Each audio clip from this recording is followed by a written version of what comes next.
I'm a fan of fantasy, so I listen to Easy and Alan on their Just a Fantasy Fan podcast. During the show, you can live chat with Easy and Alan at LennyMelnickFantasySports.com. Rumour has it, Lenny only swings one way, with Launch Angle. Now here's Easy and Chris Allen. And I'm Easy. That's Chris Allen. It's Wednesday night at 10 o'clock at LennyMelnickFantasySports.com, the Legend Sports Network, where we're going to talk about the perfect fantasy football league settings. Episode 4. This is the fourth. This is the fourth one? Yeah. Wow. I thought this was only 3. No, it's taken us 4 to get this far. That sounds about right. And I'm convinced we will not go far enough. But we are going to start early. We are going to start earlier than our normal, time. Just, hey, we got to get this perfected. We're down to a couple months.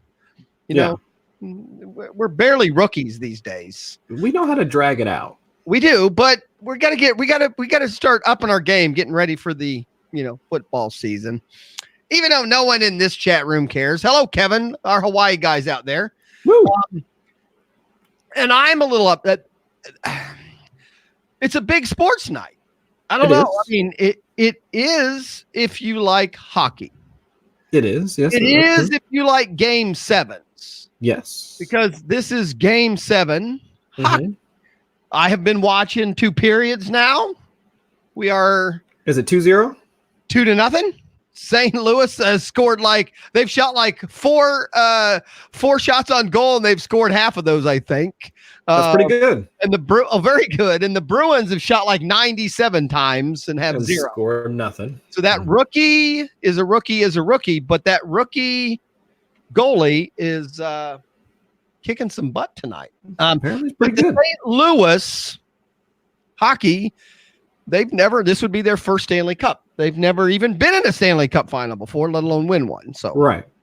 That's a pretty big deal. And mm-hmm. I don't know. Mm-hmm. I mean, I realize the people in Boston have suffered a long time. There's not a lot of things happen in that, No, they've been in a drought, man. Oh, a drought, right. They haven't won anything in it's months. Yeah, it's been months. So I don't know. I don't really have a dog in the fight. Praying for Boston. You're rooting for Boston? I'm praying for them, man. I'm hoping they get what they need. I mean, I got you. So I don't know, Kevin out there in Hawaii. I don't know. Hockey in Hawaii doesn't seem like it'd be a big thing, but I don't know, Kevin. If you're out there and our sound is at least good enough, you can hear us. Let me know who you're rooting for. So I do have it on in the background. So if things get really exciting, I might have to pump up the volume or whatever. Okay. So, and I don't know a lot about hockey. I watch it here and there. I kind of know the rules, but not enough of them. I mean, I don't know. I couldn't tell you what the hell icing is. I don't know. It's something you play on too far. I think icing has something to do with crossing 2 lines at a time. I don't know. There's some kind of weird thing there. I don't really know. It's like offsides for soccer, right? You can't go past all the defenders. You can't sit there. No, there isn't offsides. I thought icing it's similar to that, though, right? You can't pass them. No, you could be right. So I'm not going to say 100%, but I know offside is something they call. Yeah, that's actually a thing. I'm just saying. I thought icing was if you passed it, called a 2-line pass. I think if the puck goes over too many lines. I don't think you're allowed to just shove it down to the other end. Got it. Okay. I don't know. Now I'm going to have to Google icing. I don't even know what it means. But then you're just going to wind up with cake icing. That's what you're going to find. Right. Which, speaking of icing, I didn't touch anything. And tonight my camera has me.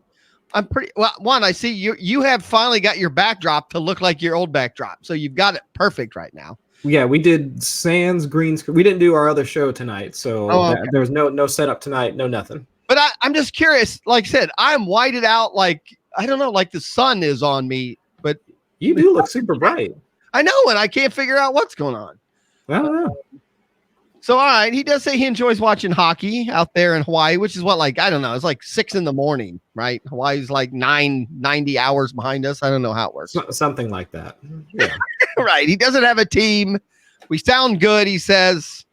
So that's I think they're like 5 hours behind us, aren't they? 5 or 6? I still think it's more than that.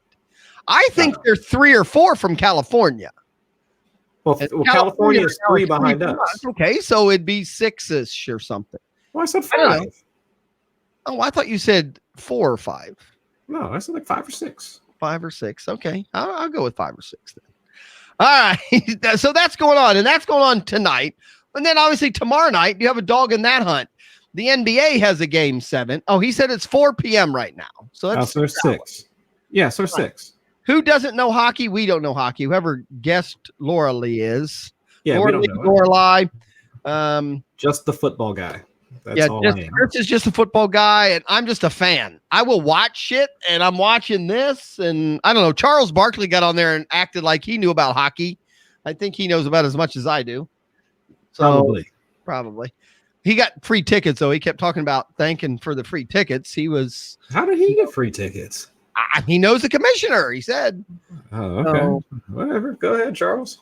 All right, amen. So there we go. They're polishing. I mean, it is a final. And then tomorrow we have a game 7. Raptors and Roy. We have the Raptors. Game 6. I thought it was game 6 tomorrow. Is it? Yeah, game 6 tomorrow. 3-2 now? Oh, yeah, you're right. It is 3-2. Yeah. All right. The math. I'm sorry. Game 6 is tomorrow because game 7 would then be on Saturday night, I guess. No, that would be Sunday.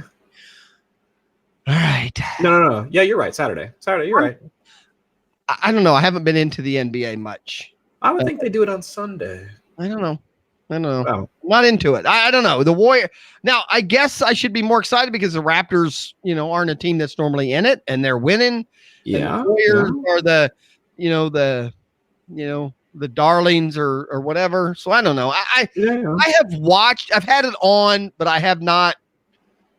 Like I said, I can't say I have followed it a whole lot. I don't know. Not even when like Kevin Durant went down and all that. I mean, I was watching at that point. Okay. I agree. Maybe he shouldn't have been out there, but at the same time, if you have a chance to win a championship, I think you give it all. And I'm not one of these. Right. I'm not one of these that think that they made a mistake by putting him out there. I don't know. I haven't. He could have made a mistake for his career because he was a free agent. Right, and now he had to go and get Achilles surgery. He had Achilles surgery. It's major. Achilles is a major part of your body in basketball. So, absolutely. So this could have cost him a lot of money. Now, I think he's a free agent. Here's how I think it works. He's a free agent, but he has an option he can take. So I think he can still re-sign with the Warriors. Oh, I didn't know that. Yeah, I think for like $34 million. Okay. So I think he holds the cards here. He could have opted out and gone and signed for, $48 million or whatever. But instead, I think he has an option for like $34 million to just stay. And I think this injury doesn't change that if what I heard on talk shows last night was correct. So okay, that'd be news to me. I don't know how the contract situation works for him. All I know is there's a bunch of speculation going around about if he should have played, shouldn't have played. Well, I mean, hey, $34 million and he doesn't play all year. They have to still pay him. Now, I've also heard rumors though that's insurance money. Then he still gets paid, still goes against the cap, but they get insurance compensation there. So it's kind of a unique kind of situation, I guess. Right. Okay. So the other big news before we get into the meat of the show, which we'll do a little quicker than normal. Obviously, we have a major golf outing or golf tournament this weekend, the U.S. Open. And it's at a course where Tiger has done well. So right. Easy basically doesn't know shit about sports. Well, I just don't know much about hockey and basketball. I don't know if you're just a fan anyway. I am just a fan. I mean, so I don't know. Hey, here's what I know right now. Boston Bruins are losing, JR Slice. That's what I know right now. 2-0. Yes. 2-0 is a losing score if you're a Boston Bruin or a Boston Bruin fan. Correct. So I do know that much. Yes. But yes, we have Tiger is at a place where he's won, I think, one major already, another U.S. Open, and I think he has also won there before on some other tournament. I think it. That same course. Yeah, but I forget when. But he's won at that course at least twice. Right. So that's. I mean, we'll see. But he did obviously have a bad outing the last major, or, So we'll see. I'll be watching that. So, right. JR's here to help us with football because he thinks football is so easy. Man. All these baseball. You should teach me then. I know all these baseball fantasy people just think football is so easy. All you got to do is draft the right players. All you got to do is, you just got to join the right league, give the right people your money. It's just easy. Yeah. Well, that also works too. Beth married a Canadian. I don't know. Beth, is JR a Raptors fan too? Is he rooting for the Toronto Raptors? I'll be curious to know. I know he's the North. He's in there. They live in Maine. That's damn near Canada, isn't it? Pretty much. I would say that's on the opposite side of the field or the opposite side of the country than the Warriors. So they're probably Raptors fans. Yeah. That might be. And it's definitely the opposite part of the, compared to where Kevin's at in Hawaii. So right. All right. Well, yes, right. I know sports, but I don't know the details on some of this stuff. Sorry. We're not plugged in. We're not insiders. Not yet. No, right. It's called a fantasy fan. And again, fans can be idiots. And I do plug that I'm capable of being an idiot. Same. Amen. So there we go. The other thing announced, Hard Knocks. The inside, in-depth, hard-hitting football show on HBO is going to cover the Raiders. Was there another? There was no other choice. I know. I really believe, as I heard this, that I believe this was in his contract. I believe. I mean, he. I don't know. He's kind of a publicity guy right now. I mean, there would have been an absolute riot. I think had there been pretty much any other team selected. Nobody wants. Well, I was rooting for what's going on. I was rooting for his brother because nobody wants to see that either. I mean, because Jay Gruden's not entertaining. Okay, but I've watched all the Hard Knocks, and even the ones that I thought wouldn't be good. Usually they're still good because sometimes the players and sometimes there's a different coach, not the head coach, a different coach kind of positional coach. I mean, I don't want to say they take the anything away. They just bring something to the table you weren't expecting or something. Yeah. Like that. So what team would you have wanted to see? Other than I mean, I wouldn't mind them going back to the watch. I don't think they've ever done one back to back. I think there's been a couple teams that have done it twice, but I don't think they've done. Actually, to be honest with you, I would have loved to have seen them do Tampa Bay. I think that would have been pretty coach. I could live with that, but see, unfortunately, I think Tampa Bay was just on. No, Tampa Bay was on a couple years ago. I mean, I think most people would say they would love to see the Patriots, but that's never going to happen. The Patriots opt out; they're not going to allow it. Yeah, they would never do that. Yeah. So, I don't know. I guess part of me would have liked to have, watched, I could have seen, the Cardinals could have been interesting. Kansas City's had some issues. They could have been interesting. True. That being said, the Raiders have a lot of new things going on. So, from top to bottom, I mean, there's no other organization that brings that much to the table in terms of drama. I mean, possibility for just hilarity ensuing once the players and the coaches take the field. I mean, just listen to all those sound clips that we've heard over the years of John Gruden just saying just the dumbest stuff. Right. And now you're going to have him mic'd up once a week. Unfortunately, it's not once a week. They're mic'd up all the time. And but then the episodes drop. Yeah, I agree. JR does put on there. I would have liked to see the Lions. There's something about that team I would kind of like. I don't know. I don't like Matt Patricia. I think. But again, I've watched enough of it to know you'd never know what to expect because they're not on camera. They're it's a hidden microphone. It's just I think it's the people I don't like that I want to see because maybe I see a side of them and again, I think we talked about this. Amazon does a college team version, and they did the Michigan Wolverines. Yeah. I'm not a fan of the Michigan Wolverines. I'm not a fan of Harbaugh. But when I watched it, I was amazed. I was, I mean, I shouldn't say I'm not a fan. I'm just not a fan of Michigan at all. So it's hard for me. Oh, that does it. Yeah, okay. That makes more sense. But I mean, he was just really good. I mean, how he dealt with players and the kids. Obviously, it's different than pros, but I found the Michigan one very fun to watch. Mm-hmm.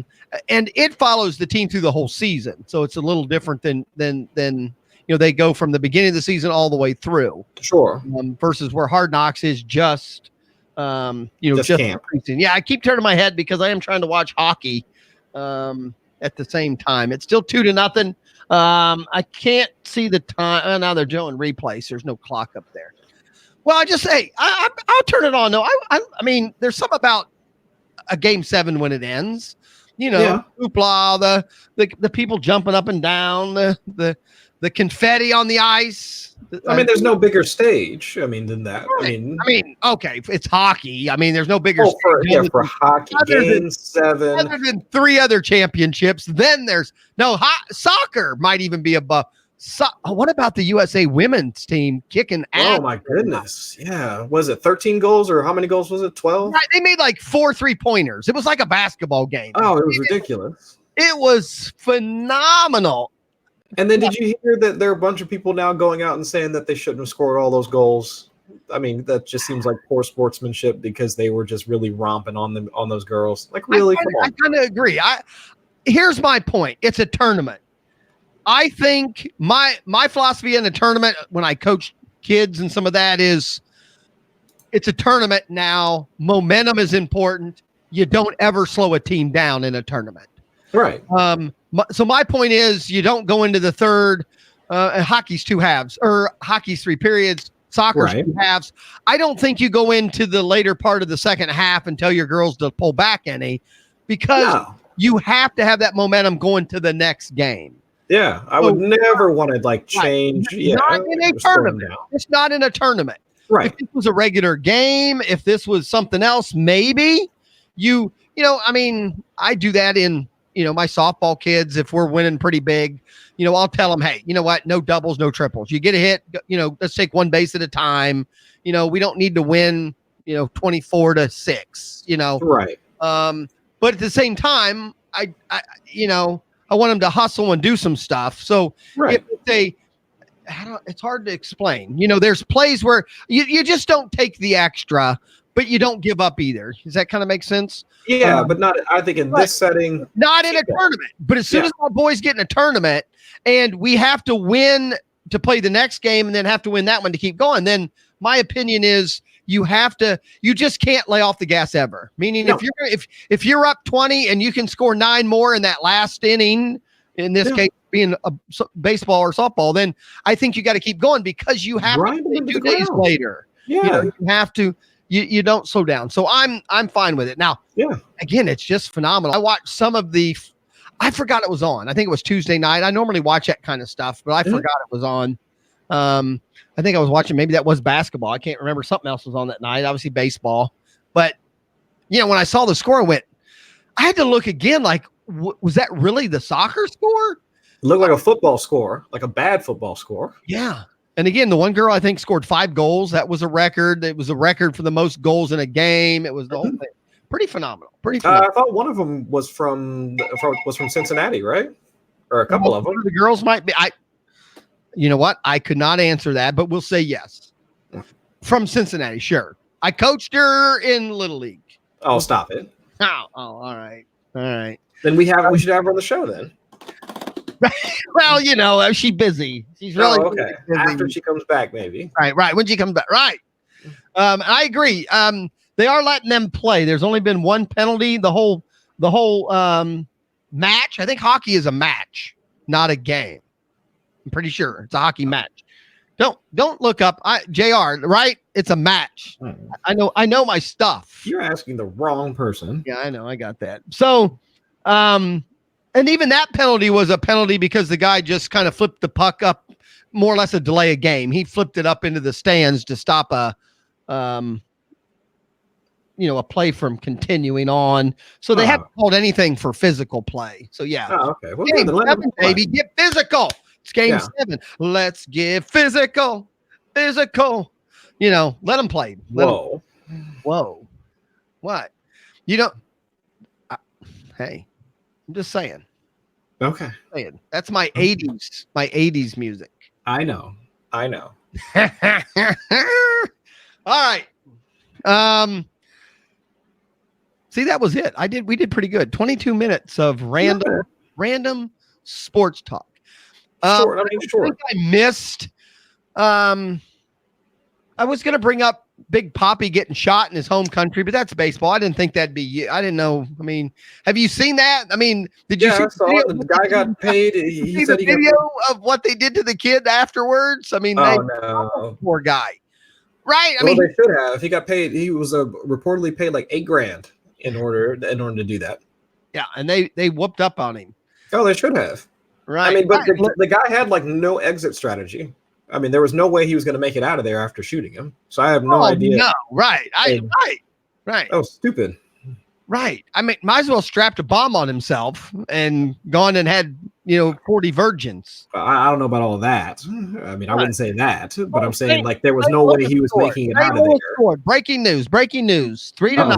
3-0. Oh, geez, it's over. Right, St. Louis. They are going to be popping some champagne in St. Louis, which is what St. Louis is known for: barbecue and blues. I mean, they are the St. Louis Blues. So, right. That's it. It's a wrap, right? Yeah. No, it's 3-0. There's 7-8 minutes to go. That's it, man. That's it. And yes, that was my Olivia Newton-John. Of course. Reference. Let's get physical. So, but Big Papi, I mean, they even flew him to Boston, get him some real medical, not that penicillin and duct tape medicine down that country. They wanted to get him some real stuff. So, I'm pretty sure the Columbus Blue Jackets, they probably would have won this. So, I mean, they should have beat Boston. Then they'd have blown through all these teams. I don't know about all that. Maybe St. Louis is Budweiser. I mean, I've heard that. Yeah, that's Anheuser-Busch. Yeah, that's Anheuser-Busch. All right, but I don't know. There's Columbus. There's a lot of places that make Budweiser now, but I do think I think the Clydesdales do reside in St. Louis. I believe that. Yeah, I believe that. Which St. Louis has a hockey team, a football team. No football team. St. Louis. Oh, that's right. Cardinals and Rams are both gone now, aren't they? Correct. So all they have is hockey and a baseball team, right? Well, I don't think there's no St. Louis basketball. Right. I don't know. I'm sure they have like they might have like some random professional soccer team. Yeah. Anything's possible. Anything's possible. But hey, any city with at least more than one professional sports team there. The Midwest needs more sports anyway. Yeah, you never hear about the football team out of Iowa. Wait, they're celebrating again. What's going on here? Oh, okay, still 3-0. All right. Yeah, that's still 3-0. Anything else? Anything major in football? I know they've had, OTAs and now mandatory camp. I haven't seen. Unfortunately, I'm in baseball mode. I'm playing cha-cha this week, head-to-head in baseball, so I've been pretty tied up. In baseball. Okay. That's probably why Cha-Cha is not in the chat room tonight, because he's scared of me. We're battling. We're going back and forth. My team sucked today. I had a bad day, but. Oh, okay. But I didn't notice anything major. I think I've seen a few not minor injuries, but injuries to not, less popular players. I haven't heard of anything on any major fantasy relevant players or anything. Is there anything I'm missing? The report came out earlier today about Sony Michel getting his knee scoped. That came out today. I didn't consider that major. I would say that's pretty major, considering there was no real, storyline behind why he was missing any practice, and he made it through the Super Bowl. So, and I guess really it's less about. I just thought it was preventive maintenance type stuff is what I assume based on what I heard. That's why could have been, but we don't know. I mean, to be quite honest, what the reasoning for him doing it was, because he wasn't held out. They have like 14 running backs on that team. So, true. That to me is still more of a reason not to draft one of their running backs than a little scope. Right. But they spent a first-round pick on Right. Sony Michel and then spent significant draft capital on Damian Harris. So it's... I mean, if Zeke Elliott had gotten scope today just for fun, I'd be more, Sony But Michel. yeah, the Patriots, not a big deal. Any player, I mean, it's not a big deal. They just did that because in Boston they needed some good news today. I doubt they're it. going to lose at hockey. All right, so that's kind of the football news. And like I said, mini camps pretty much go on. Really, I think the rest of this week on and off, and then they're pretty much most of the teams are done for about a month, right? Yeah, most of them are shutting down. I think the Patriots, they already shut down. Seahawks, I think they've got a couple more days. Saints are shutting down. Carolina shutting down. But most of them should be shut down for the next couple of weeks until mandatory camp starts up towards the beginning of July. So they give the players a few weeks off. Because remember, Wes said that he'd be back probably within the next week or so. Yeah, I need to shoot him a thing and see if we get him on the show here in the next week or two to talk about how things are moving forward. Right. If I could work him in with my soccer girl, I mean, I make sure I can juggle both those, all right. Well, let's get into our, like I said, episode 4 of creating the perfect fantasy football league, the settings and everything. And again, a few more questions and issues. It is amazing how, I don't know, you can say, Zeke Elliott's the worst running back ever, and no one says a word, but you mentioned PPR and 97 people want to know the PPR is not real, blah, blah, blah. Fantasy football isn't real. So what's the argument? Oh, I do believe, for those listeners of the first time that, right, here we go, JR, you go watch your hockey. We're talking football now, so that, you might want to be in this league when we're all done. You might, maybe it's so easy. Maybe you want to, you might want to be in our, perfect league. So first of all, the perfect settings, we kind of the number of players, 10 or 12, depending on the type players. The perfect home league, we felt 12. We think for competitive leagues, 10. Use some of the top sites. Minimum buy-in $50 to $100 roughly. Sure. Obviously, money varies on the players and what they can afford. We have decided on, but have not completed. We believe weekly payouts are important. Sure. And that'll be probably our last show. We'll come up maybe with those 13 categories where there would be what payouts we would do for those 13 weeks. We selected PPR because real fantasy football people want points. So correct. PPR. We decided that the league, to be the perfect league, must have some type of hardware. Trophy, some kind of a trophy. And I do have in caps that we decided that small fee from the prize pool should go to purchase such, And again, if you're gonna do it, make the trophy something nice. We did kind of decide that. Maybe even a little bit from the prize pool, and then maybe everyone, let's say we do $50. You do $50, and you take 10 from everybody out of that for the trophy, and then maybe you add another 10 for even nice trophy. So maybe the first year you do a $60 buy-in, knowing that let's get a nice WW belt. Let's get some F. And let's get something that can have Easy's name all the way around it. So when I win it every year. So we did decide on that. We decided that the drafting slot or the drafting position should be selected, but the order you select should be randomized in some way. So we felt there should be a random drawing of some sort that tells you what players then get to select where they want to draft from. Not random like, Chris, you're number 1, you'd pick number 1. No, you get the option to decide your spot. So, right. That's important. Give me pick 2. Pick I'm at the other end, baby. I want to be at the end this year. The next thing, which we didn't discuss, and someone mentioned it to me as a question, and probably should be discussed in this part. Okay. And that is commissioner. Mm-hmm. As a league, do you vote on a commissioner? Do you ask for volunteers and then vote on who's willing to do it? Do you just nominate the person you think would be best at it? And then this person asked what I thought about having dual commissioners, meaning every decision, at least, those two had to at least agree on, something. Not that you wouldn't vote or do that anyway, but just, dual commissioners versus a single commissioner. And then in the same vein, then this person asked about league voting structure. How do you set up that? I kind of think that should go in rules, but I put that on the same spot. So that's the first thing. What do you think about commissioners in the perfect league?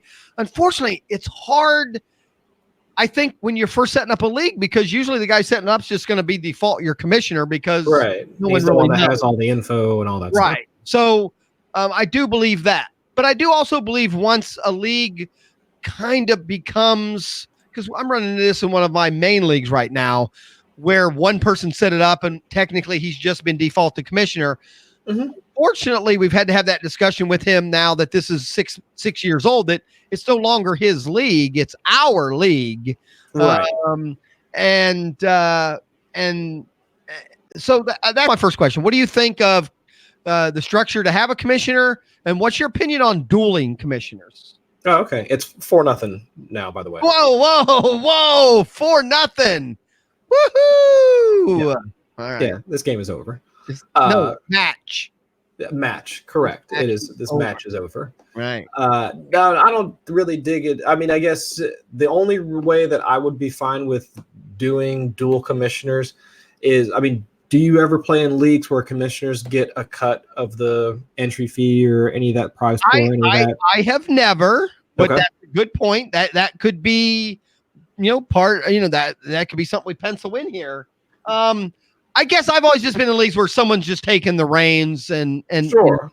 And because, the league's pretty well put together, they're not doing a whole lot more work than anybody else, to be real honest, but I have done that. So I get it. Right. Your point of, if you have dual commissioners and you got to pay both of them, but yeah, that's my only thing. But never paid. Now, just Kevin in Hawaii doesn't think our belt should be too heavy duty because shipping to Hawaii could be expensive.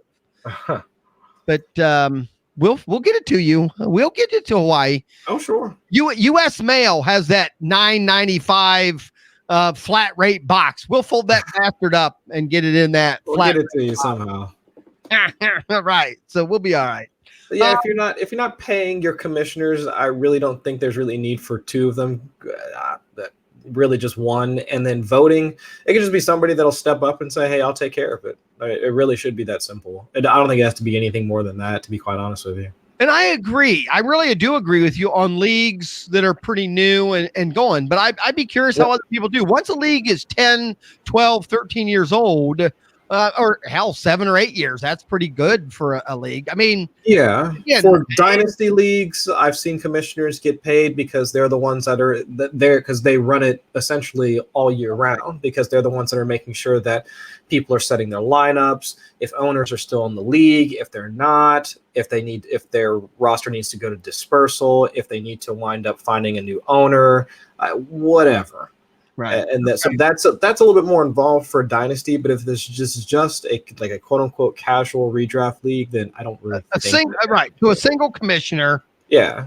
And again, I'm going to put a $ question mark, but I think if you're setting up the perfect league, paying the commissioner probably isn't. Again, if it's not a dynasty, this is a redraft league. I don't know if we put that on here, but this is a redraft league that we're talking about. So. Mm-hmm. Then the next thing is league voting structure. In my league, when we do our meetings on the off season, the vote just has to be a majority to change a rule. Okay. But during the season, if there's a rule change, which I'm not sure I recommend, but things happen sometimes. So, what would have to happen for a rule to change in season? Okay, I'll tell you that in a minute because we already talked about it last week, but it did happen this year. Okay. And okay, let me finish. So, but what we do though, if it's an in-season vote, that requires 100%. Okay. You see the difference? Meaning, yeah. Preseason, when we come up and say, "Hey, do we want to add a keeper?" Okay, let's vote. All right. Sure. 7 say yes, 5 say no. We're changing it. Right. We just, those are, to us, we feel that it just takes a majority. But if it's in season, I mean, that can change. If it's in season, it requires 100% of the people, which usually means it's important enough that everyone said yes, that needs to change. Sure. But do not let the commissioner vote on most of those. So it has to be 11-0, and that's only because the commissioner's there at that point. We feel just to kind of keep tabs, but yeah, I mean, it's just in most cases, and it came down. We had to have it last year because it did become a pretty big deal that on ESPN you could put someone in the IR spot that wasn't injured. And we felt strong enough in that league that we decided we wanted to vote on it. Okay. And unfortunately, that's one of those things. If you don't vote right then, there's no need to vote because the next year it's not going to happen anyway. Right. It was something that came up uniquely, but needed to be voted on instantly. You know what I'm saying? So, it had to be done that way. Now, in that case, the commissioner was allowed to vote, but not the guy who had Le'Veon Bell. So, I can see that. That kind of, we just kind of felt that way. I mean, that totally makes sense. Now we did a little investigating. I mean, we knew the whole thing. I mean, the guy who owned him even admitted it. I mean, he drafted Le'Veon Bell hoping to play him week 1, maybe week 2. So that never happened. I know, but it's not like. But my point was, if he'd have drafted him going, "Hey, I know I'm going to put him on my IR spot because he's not playing for 6 weeks because he's hurt," that's fine. But he didn't do that. He drafted him open to play him.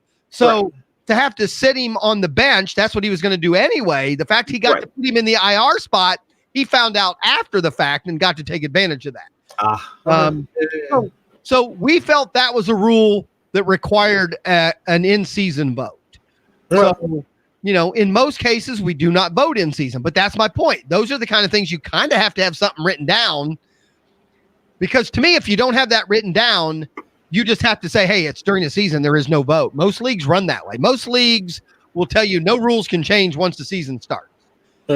Unfortunately, I feel in your bylaws, at a minimum, you don't know what's going to happen. So write something in there like that, that just says, hey, that's fair. If something happens odd in the middle of the season, it requires, 100% vote, and then we'll make a change if it's required. Yep. So that's our voting process. Now, what are you? Are most of your leagues majority vote can change a rule, or majority? Are you vote. in a league where it has to be 100%? Majority. Yeah, that's the way we've normally played it. Right, and that's the way. I mean, it's hard in fantasy to get 100% of people to agree on anything. Oh yeah, I mean that's why it's just been easier to do majority rules, because trying to get everybody to vote has just been too much of a pain. Right. So, all right, that was one of the. So the commissioner thing was something we had kind of skipped over, and like I said, and I even agree with that. If your league is 6 or 7 years old, and people are thinking in the league there's a commissioner problem, well, again, if you get 7 votes, kick him out and switch it. As long as he's not gonna, as long as he's not gonna quit or take the league with him or anything like that. I mean, and sometimes the commissioner guy might go, sure, I'd rather not do it. Right? Yeah. But I mean, those are the kind of things. Put it up for vote and go from there. So that's something I wanted to add in that section. Then we went to the size of the teams. We went in a 12-team home league. We went 1 QB, 1 super flex. In the 10-team competitive league, we went 2 QB. As far as the quarterback roster spot goes, then we have 2 running backs, 3 wide receivers, 1 tight end, 1 regular flex, which is running back, wide receiver, tight end, 1 kicker, 1 defense. Yep. We went with we technically didn't agree on the bench. We said 5 to 6 and 1 IR spot, and then or we decided, or you could just do 7 and no IR spot. I'm not sure the advantage or disadvantage one way or the other, but that's kind of what we decided. Sure. And you'll be fine there. So the that's kind of what we did. The next thing that got brought up to me on this section, and that's the problem. We're going to talk 20 minutes on shit we already did because people question this, and that's the point. There are little things. Review, yeah. That is, and I agree, this comes up. What's your opinion? If you're going to set up the perfect league, do you need to have minimum and or maximum roster? I just lost the word. What's position sizes? Like how many of a certain position? I am not a fan of having limits, unless they're for a real specific reason. Meaning, if someone wants to roster 8 running backs, that's on them. Sure. So that was this guy's question. What did I think of having minimum or maximum roster requirements? And my thought was, I think they should be 0 minimum, 0 maximum, other than at a minimum, you have to somewhat field, a legit team, and that will get down into the special stuff, because some people will say, if you have a kicker on bye and you didn't pick up a kicker, that's breaking the rules. Meaning some people say you have to always roster a playable player. And then other people, I've heard other leagues say, no, defense and kicker, we don't make that mandatory. You do have to roster every other spot. So I don't really know. I've never really played in one where that's been a problem. But let's answer the first question. What's your belief on limitations on roster spots? Should you really care if someone wants to roster 5 tight ends or 5? Because I think ESPN defaults to 5 and 5 on wide receivers. Or I think running backs 5 and wide receivers 6 or something like that. I don't remember. I mean, even if they do, it doesn't really matter to me all too much, because if somebody wants to invest heavily in one position, that just means there's more opportunity for me in other positions. Exactly. So even if it is, let's say, like we were talking about, we're going to do a super flex league with this, right? So that means people are probably going to be more prone to picking up quarterbacks. So you might have a team that wants to roster 4 quarterbacks in order to have like backups and then bye week fill-ins for the 2 that they have to start, or the 2 that they want to start. So if they want to roster that many quarterbacks, that means there are other positions, running backs, wide receivers, and tight ends that I can stock up on. Right. And then I'm fine with doing that. Right. So I agree also. And Kevin in Hawaii also agrees. 0 position limits. Just, I think again, if you want to pick up and that happened to me a couple years ago before I even knew that was a thing. Mm-hmm. I went heavy on wide receivers, so I was starting saying 3 wide receivers, but I was just chugging through running backs. So I was picking up a running back wherever I could and just stashing them, hoping somebody would take off. And then I went to pick up one day, and it says, you can't. I said, what do you mean I can't? I had just dropped somebody so I could, that's annoying. You can't pick him up. I'm like, why can't I pick him up? Yeah. And what pissed me off is I already dropped the guy, and I learned that the hard way. Don't drop. Actually make the roster swap, but and then I went and looked at the rules, and and I talked to our commissioner. He didn't even know it defaulted to that, and there was some 5 or 6 running back limit. It just defaulted to that. No thanks. Yeah, it was like, and so I ended up having to drop another running back to pick up this running back, but then I had to stop and go, well, at this point I'm just trying to. I had to start 2. I just wanted 3 or 4 on my bench, hoping one of them took off. Right. So I agree. So we're going to go with no roster limits. Now, that being said, and I think it's unique, but I think we talked about this before. I play in a super flex league where we do have, and I like it actually, we do have a limit on you can only roster 2 quarterbacks. So that's the only roster limit we have now. It's a super flex league, but you can only roster 2 quarterbacks. Now, there's no minimum, so you can only roster 1 if you want, but you can't have more than 2. Now, we did it, and it definitely works. We did it because we were hoping it would cause more action during the bye weeks and stuff like that, and you'd see more movement on quarterbacks, and that you would also see more quarterbacks on the waiver wire. Before we did it for the other 2 years, there was never even a wire. There was no waiver wire quarterback. You couldn't pick up anybody. So now you had to roster at least a third one. And that means 12 teams, 3 quarterbacks. There's none, and we felt that in a 2 quarterback league, it would be more fun that we had some activity at the quarterback spot. So, I've enjoyed it. Our league has enjoyed it. I know when I tell people that, they just roll their eyes like that doesn't sound fun at all, but it does make you, when you get into your, I'm just saying, I'm an action junkie. So I like the fact that it makes people go, you know what? I need to win. And unfortunately I have a quarterback on bye. So I'm willing to maybe make a trade that I wouldn't have made otherwise because I need to start a quarterback this week. You see what I'm saying?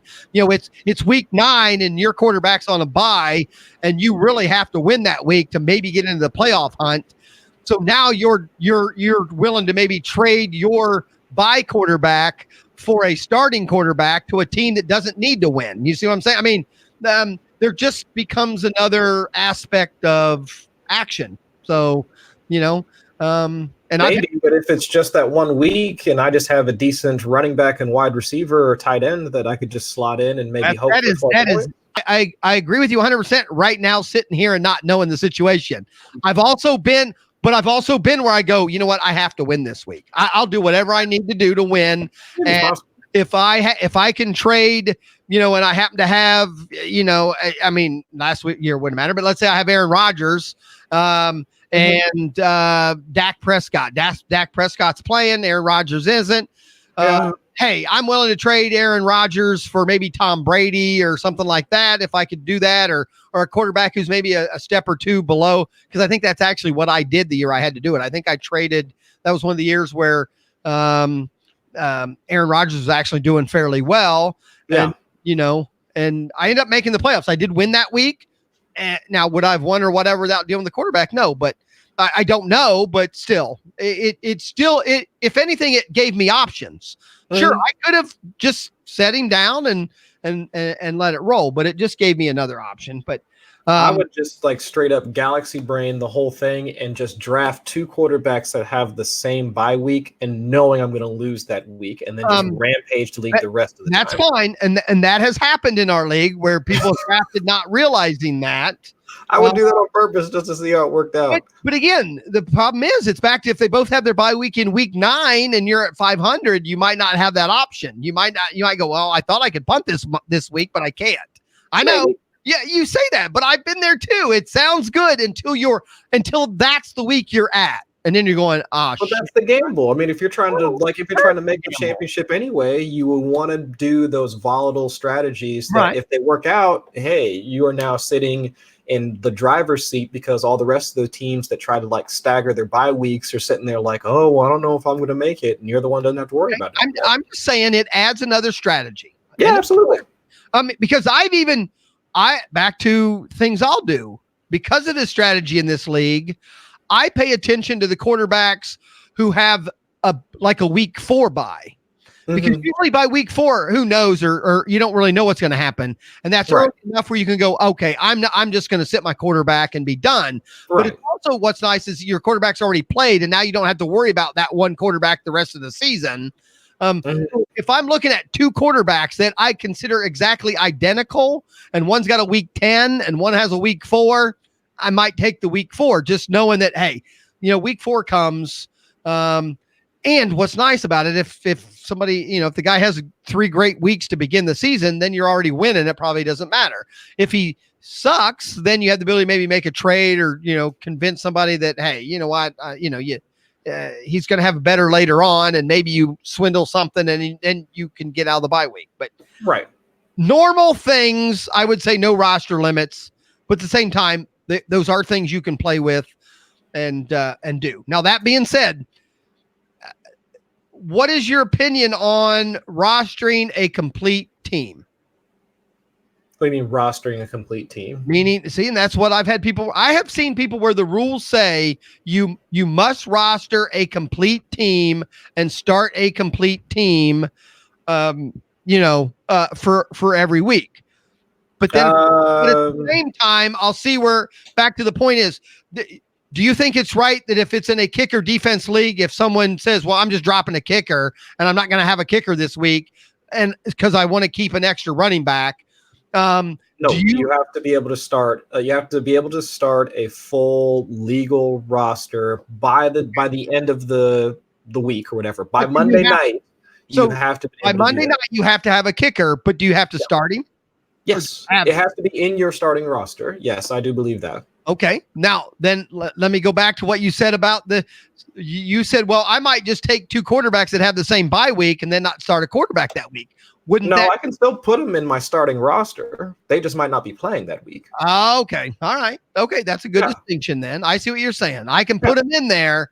Okay, so you're saying every spot on the starting roster has to be filled, even though they have a bye week or whatever. All right. Okay, that's probably a good rule we need to put down. Yeah. So a complete roster, and I think because some sites make it mandatory, some don't.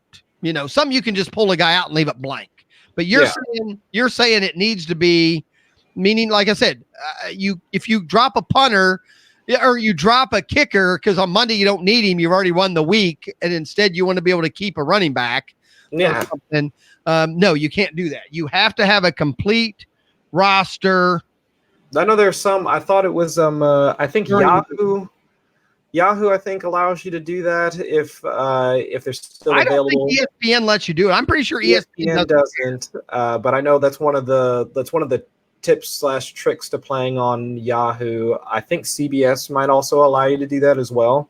Allow you to not start somebody or make that mandatory that you have to. Meaning, no, you could drop somebody. So let's say on Monday night, I've got the Bucks kicker, and I want to go pick up somebody off the waiver. I could drop their kicker, have the available roster spot, and pick somebody up. I'm pretty sure Yahoo allows you to do that, and I believe CBS as well. Well, now what you just described there, ESPN will also let you do. If you haven't selected game time, not I think there's a setting, but it's not defaulted, where you can click and say no roster game moves. Time. Yeah, right. No roster moves can happen when the week starts. Right. Meaning, once the Thursday night game starts, you can't do anything. Everything's locked. And that's the worst. It is, but most of ESPN it's the game time for that player. Mm-hmm. So if you have Tampa Bay's kicker, and then Tampa Bay's playing on Monday night, but something happens. And let's say they're playing Minnesota and somebody tweaks themselves in practice on Saturday and they end up starting somebody else. You can go, hey, I'd rather, I'm going to pick up this guy who might be the starter next week because I'm winning by enough. I don't need my kicker. Right. Yeah. Sometimes you can do that. But if you have to have a kicker in your roster at some point during the weekend, then that you couldn't do that, meaning you'd have to leave him on there. So, all right. So completed roster. Sometime during the season, even though they can have a bye week, they don't have to start, but you have to be able to fill all your starting spots. Mm-hmm. Yes. All right. I will live with that that rule, and only because we're not going to get to scoring tonight because we're running out of time already. Let's get into something else that someone asked about. Okay. Waivers. And obviously the options here are: do you want, for the perfect league, do you want to have waivers that run through the whole season? Do you want to have waivers that reset weekly? Or do you want to have fab dollars? Fab dollars. Okay. I agree with fab dollars in a 10-team competitive league. Yes. For sure. I also believe fab dollars should be used in a very competitive home league. Yes. The issue with fab dollars and what I would call a basic home league is half the people might not have a clue. So So hold on, I'm writing while we talk, so that I can update these. So competitive league, fab dollars. I'd agree. Competitive home league, fab dollars. In a standard league, if I'm starting a new league with some new players, I personally like the weekly fab reset or weekly waiver reset, so that the players that start very badly, instead of them just tapping out early going, this sucks, I don't like it, it resets every week. So the worst teams, at least if they go 0-2 the first 2 or 3 weeks, are going to have the top waiver picks and be able to get their team back on track. I like that. I know a lot of people don't. I'm not a fan of that.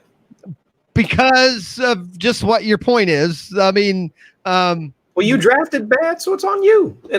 I'm hard pressed to believe that within the first 2 weeks, that much catastrophe, like i.e. injuries or suspensions, could have ruined your team to the point where it's unsalvageable. Okay. So if you do waivers, you like this where it stays set for the whole season, meaning you can keep the, it's just a queue. Like you, yeah, if you pick the one number one, you go to the bottom. It just keeps going.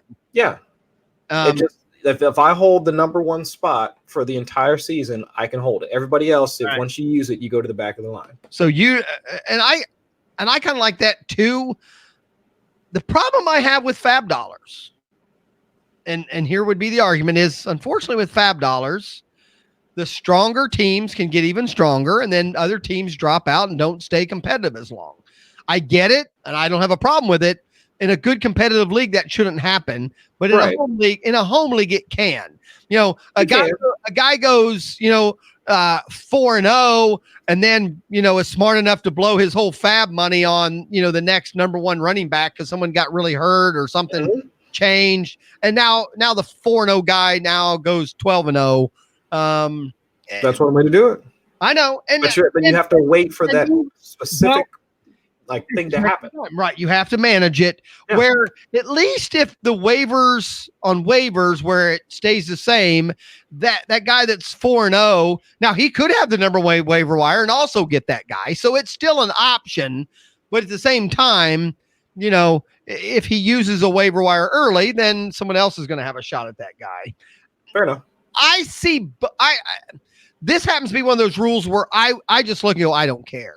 I'm not sure, I will play within all these rules. And I think if you're a competitive league, all 12 or all 10 competitive people will figure out how to take advantage of any of these rules. Right. And that's the problem. Waivers /fab, there's a lot of ways to manipulate them and use them. And to me, that's, not a bad thing, I guess. That's what, to me, makes it hard to decide which one you really want in the perfect league. But I do kind of go towards fab dollars. Yeah, I would say that's probably the easiest for even casual players, because this is going to be a mix between competitive degenerates and casual people. So I think the fab system is probably the easiest for most people to figure out. Now, the strategies behind fab, that's a whole other topic. Right. I think and we'll do that later on. Right. We'll do a fab show. So I'm going to do that. We're just going to mark it for the perfect league. It needs to be fab dollars. I agree. And I'm a believer. It can be 100. It can be 1,000. Because to me, that's just a zero and it doesn't really matter. You're either buying for $1 or you're buying for $10. Nothing changes.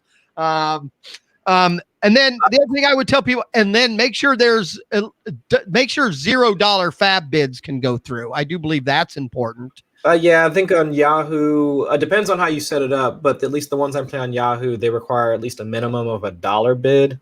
But you could just set it so that if you don't want to put in, I like to set it to zero, just so if stuff happens in the playoffs and your kicker gets hurt, usually by then you should have to pick up a kicker. But if he gets hurt and you've spent your fab money to get to the playoffs, right? I don't think you should be penalized where you can't just, technically pick up somebody who is not.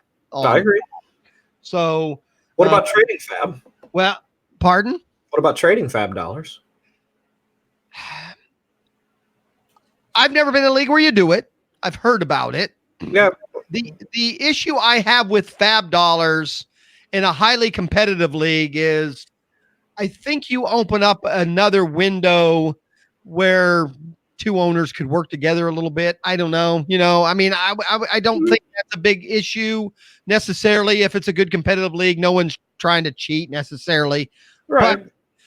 Because you could look at somebody's roster and say if they're the type of manager that likes to constantly bid on the waiver wire and like it's week 6 and he's already down to like, let's say $100, you could be like, hey, I'll give you 700 for a wide receiver 1 or 2 or something like that.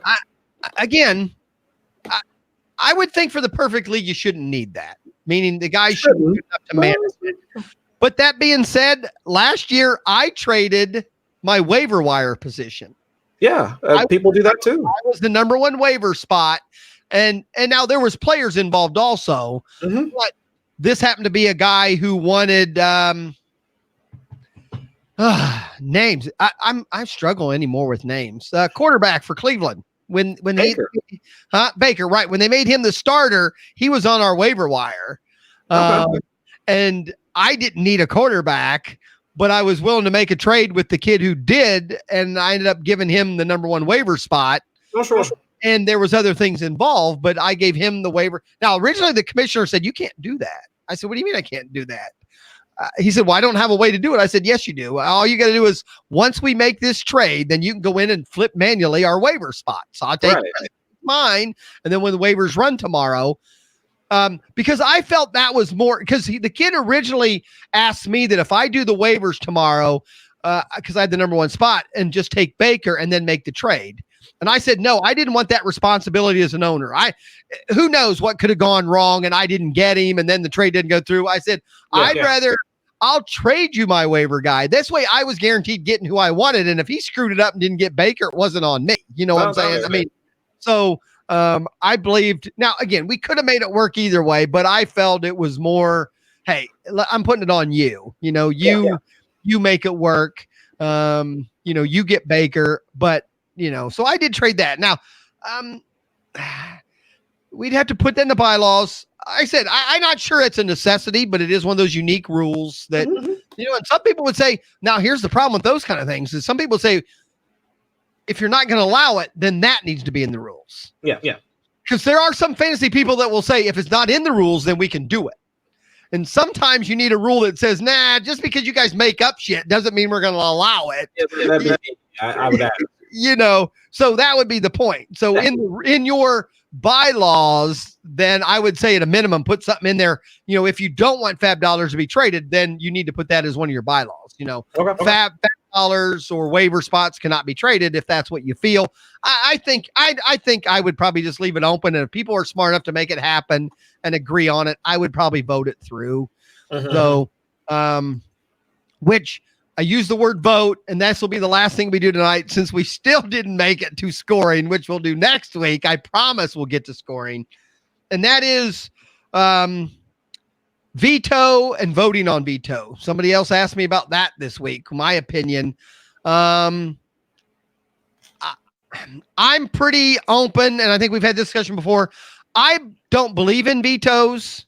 No. I also believe in trade should go through instantly. But I also believe the commissioner should be paying enough attention that if enough problems arise over a trade, that we dive into it. And if we find or feel that the trade was done maliciously or, was done in a way that, ruins the league, then the commissioner, collusion, right. Then the commissioner has the right to reverse the trade. So, my point is, especially with football now, we've had this discussion. You have games on Monday night. Mm-hmm. You usually have up until Tuesday. You can't really make trades anyway till Tuesday. You have a game already on Thursday. Thursday ends. Then you may not. Then you have Saturday night games at the end of the season. You have Sunday. If you set the trade deadline, your trade approval to be 2 or 3 days, it's almost impossible to make a trade to use a player the same week. It really, right. In my opinion, and even in baseball, I'm in a league now where it takes 3 days for a trade to go through. It's like, I need to make a trade so I can have this guy tomorrow. Not, right. like in real sports. and that would be my point. If you guys figure out later that it was, collusion, then switch it back. And then obviously at that point, though, you also need to kick the 2 people out if it's collusion. But this scared to death stuff pisses me off. Everyone is just scared to death that someone's going to, again, they all think it's collusion. Night, Beth is going to bed after her Bruins lost and are not the champions this year. So sorry. So sorry. Yeah, I feel so bad for you, Boston. Well, they're Maine people. They live in Maine. I don't even know why they root for the Bruins. Isn't there like the Whalers? Hartford? No, where's Hartford? Hartford's Connecticut. Yeah. There used to be the Hartford Whalers, I thought. I would think that'd be closer. I don't know. Connecticut or Boston, what's closer? They're probably just, no idea. They're probably just, they just follow teams that are winners. They really don't care, So I'm a believer in no veto option, but make sure it's in your bylaws that if collusion or to me, collusion is the main word, but I also maybe in parentheses, if it's a league ruining trade, then put something up to a vote. I don't even know how you would word it, but I do think, a trade can be undone, so let it go through and then fix it if it's a problem later. What's your opinion on vetoes? Yeah, I agree. Unless there's a proven, clear-cut case of collusion, but even then trades can be undone. People can be removed from the league. All of those actions can be undone. So even then, I really don't think vetoes need to be a part of fantasy football. The devil's advocate in me would be the one guy. Well, you never really can prove collusion. So if it's just really a bad trade, we just shouldn't let them go through. That is the argument they say. I'm against that anyway. Yeah. My problem is, and I say the same thing, the odds are it wasn't collusion. It's just somebody's stupid. And you know what? If the league has too many stupid people, it's not the perfect league anyway. Because that'll be something I was going to get into at the very end, which is how do you select the people to be in this league? That was our very last topic is now, because now we've had a few people ask if this is going to be a real league. And so that'll be the next thing. How do you determine who's going to be in your league? And we'll get to that at the very end, because once the league is set and as commissioners, we know, hey, this is what we want to do. Well, then how do you fill that? And that's my point. Stupid people can ruin a league, because the smart person will take advantage of them in a hurry. Yes. And that's where it gets frustrating that leagues can change in a heartbeat. Yep. Somebody, I just really wanted Andy Dalton. So I took Andy Dalton and gave him, Aaron Rodgers, Okay. Yeah, sure. Yeah. Okay. And to me, that wouldn't be collusion. That's just some dumb person that shouldn't be playing fantasy, or at least should not be in the perfect league. Because obviously in the perfect league, picking players to be in it is pretty important. Yes. In my opinion. So, all right. Again, we seem to only get a few steps every way. So we will definitely get this done. We will definitely get this done before the season starts. Yes. You know what though? It gave us something to talk about for 5 weeks. Yeah. Maybe 6 weeks, maybe 7 weeks. All the way up until the point that we're ready to actually play the league. Well, by the time we get done with this, real training camp stuff should be going on, I think. Sure. So we'll get there. We're in no hurry, Chris. We're in no hurry. So again, we seem to only get 2 or 3, because that's the thing. I'll get 2 or 3 emails or people going, well, last week you guys said no vetoes. Well, here's what, and blah, blah, blah. Now, this week we didn't talk about anything.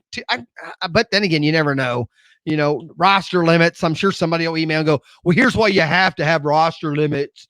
Somebody's going to take every single tight end, and then I didn't have one. And the rule said I had to start somebody. And shut up. All right, Chris, we're getting closer to the perfect league settings.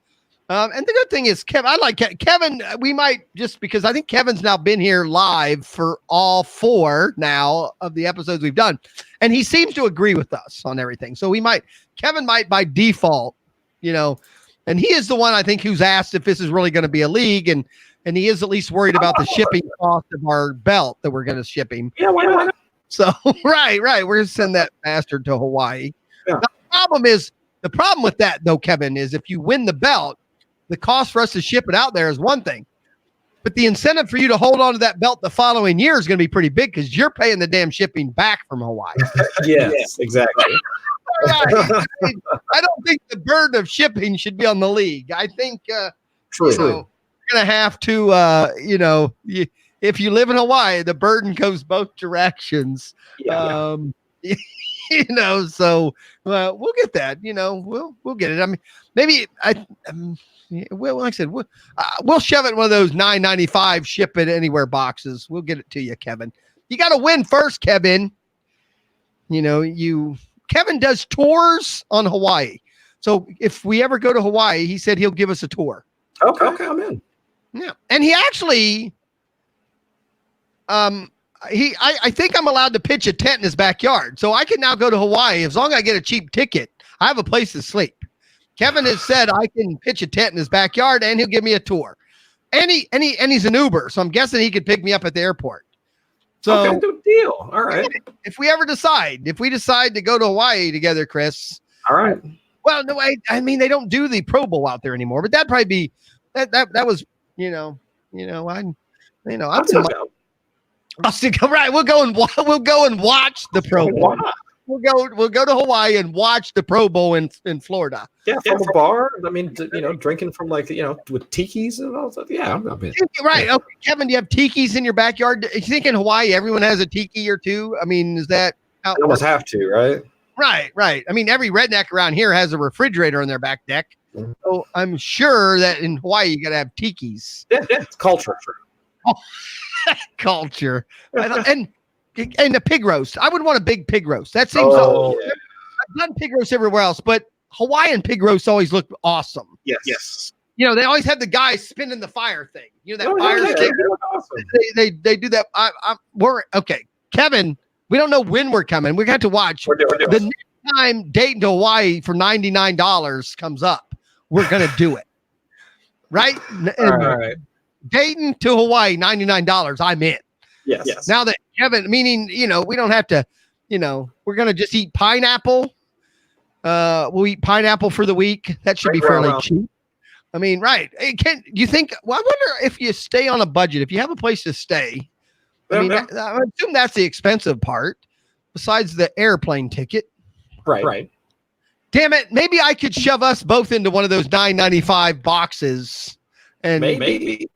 We'll see. And Kevin says he does have tikis. I love that. See, so, there we go. Kevin definitely is getting in on this league. We might have to. Hell yeah, we're there. All right, Chris Allen, where can people find you? What do you got going on?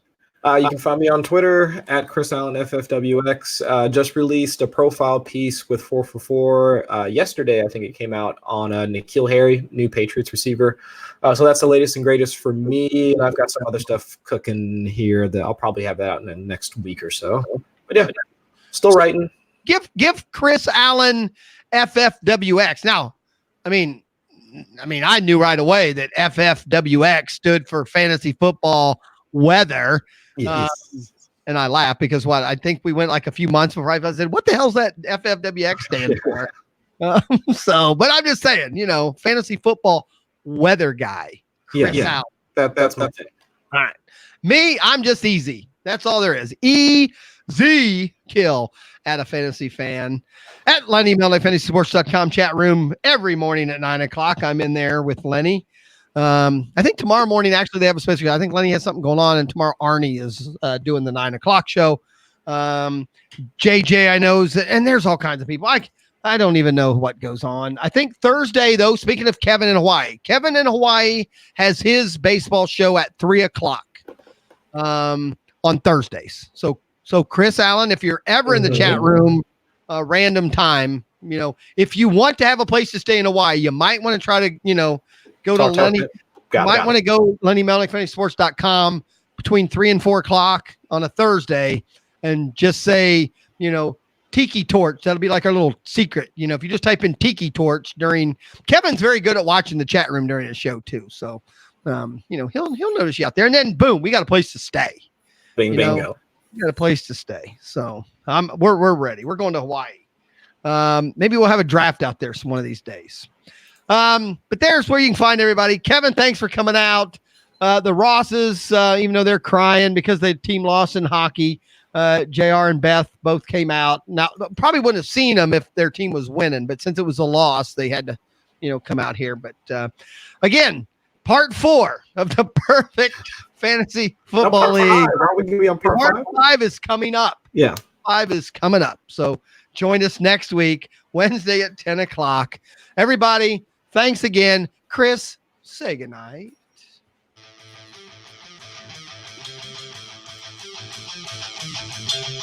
This has been Just a Fantasy Fan podcast. And to keep your fantasies going, follow us at justafantasyfan.com. Say good night. Good night.